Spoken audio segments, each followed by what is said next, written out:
চট্টগ্রামে ব্রহ্মপুত্র, ধরলা, তিস্তা, দুধকুমার সহ 16টি নদ-নদীর পানি আবারও বৃদ্ধি পাওয়ায় জেলার সার্বিক বন্যা পরিস্থিতির আরও অবনতি হয়েছে। পানিবন্দী জীবনযাপন করছে অন্তত 4 লাখ মানুষ। খাদ্য ও বিশুদ্ধ খাবার পানি সংকটে মানবেতর দিন যাপন করছেন বন্যার্তরা। সেতে পানিবন্দী হয়ে পড়েছে সিলেটের গোয়াইনঘাট, কোম্পানিগঞ্জ, জৈন্তাপুর, কানাইঘাট ও ফেঞ্চুগঞ্জ উপজেলার লাখো মানুষ।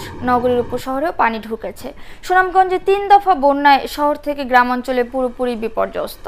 সড়কের উপরে কোমর সমান পানি, আবার কোনো কোনো সড়ক ঢলে ভেঙে যাওয়ায় জেলার 6 উপজেলার সঙ্গে সারা দেশের যোগাযোগ বিচ্ছিন্ন।